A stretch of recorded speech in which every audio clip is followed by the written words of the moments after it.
সরকারি আলিয়া মাদ্রাসায় আপনারা যেমনটি দেখছেন আইন শৃঙ্খলা বাহিনীর কিন্তু কঠোর অবস্থান। এবং আপনাদেরকে যদি জানিয়ে রাখি যে আজকে কিন্তু আলিয়া মাদ্রাসার শিক্ষার্থী যারা রয়েছে তাদেরকে হল ছাড়ার নির্দেশনা দেওয়া হয়। এবং পরবর্তীতে আমরা যেমনটি জেনেছি যে ঠিক কিছুক্ষণ আগেই আলিয়া মাদ্রাসার যেসব শিক্ষকরা ছিল তারা কিন্তু অবরুদ্ধ অবস্থায় ছিল। এবং যেমনটি জানতে পেরেছি যে এই হল ছাড়ার নির্দেশনা অনেকেই মেনে নিতে চাচ্ছেন না। এবং পরবর্তীতে এখানে শিক্ষকরা দীর্ঘ সময় অবরুদ্ধ ছিল এবং এখন পর্যন্ত শিক্ষকদের সঙ্গে শিক্ষার্থীদের একটি আলোচনা চলছে। এবং এখানে আপনারা যেমনটি দেখছেন যে আইন শৃঙ্খলা বাহিনীও কিন্তু রয়েছে, সেই সাথে আমরা বেশ কয়েকজন শিক্ষককেও বাইরে লক্ষ্য করছি।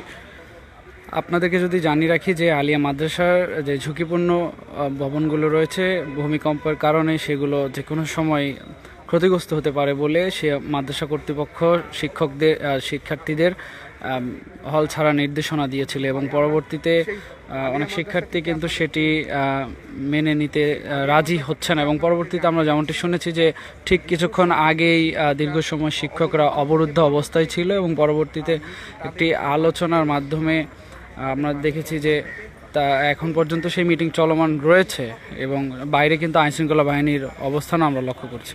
গতকাল ছাত্রদের দুই গ্রুপ, এটা আসলে এখনও ক্লিয়ার হতে পারেনি, তুচ্ছ ঘটনাকে কেন্দ্র করে তারা মারামারি করেছে।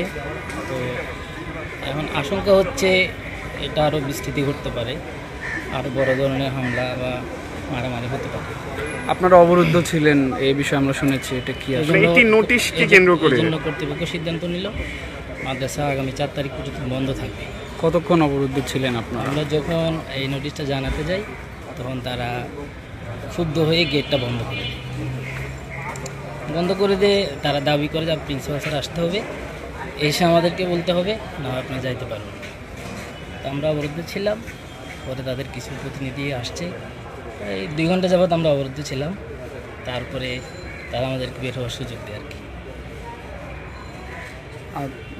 আর তারা কি চাচ্ছে আসলে? তারা চাচ্ছে হলটা বন্ধ না হোক।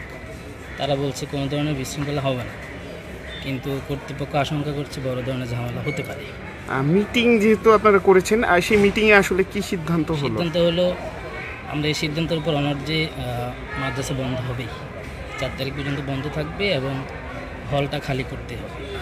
হল কেন খালি করতে হবে, মানে এটা কেন নোটিশ দেওয়া? কারণ সমস্যাটা তো হলকে কেন্দ্র করে, আচ্ছা, হলে থাকাকে কেন্দ্র করে হলে মারামারি হচ্ছে।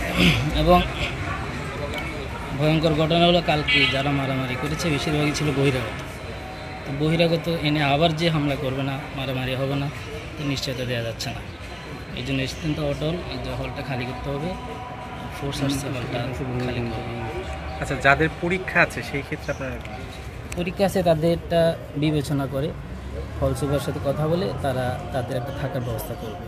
দর্শক, আমরা একজন শিক্ষকের সঙ্গে কথা বলছিলাম, তিনি যেমনটি জানাচ্ছিলেন যে হলে যে ঘটনাটি ঘটেছে সেটিকে কেন্দ্র করে তারা এখন পর্যন্ত শঙ্কিত রয়েছে এবং পরবর্তীতে বা কখনো যেন কোনো ধরনের দুর্ঘটনা না ঘটে সেদিকে কেন্দ্র করে তারা হল থেকে সবাইকে চলে যাওয়ার একটি নির্দেশনা দিয়েছিল। এবং আজকে যে নোটিশটি দিয়েছে সেটিতে লেখা ছিল যে ভূমিকম্পজনিত কারণে যে কোনো সময় ভবনের ক্ষতি হয়ে যেতে পারে, দুর্ঘটনা হতে পারে। এবং পরবর্তীতে এই বিষয়টি নিয়ে শিক্ষার্থীরা শিক্ষকদের অবরুদ্ধ করে রাখে, যেমনটি আমরা একটু আগেও শুনছিলাম যে শিক্ষকরা দীর্ঘ 2 ঘন্টা যাবৎ তারা অবরুদ্ধ অবস্থায় ছিল। দর্শক।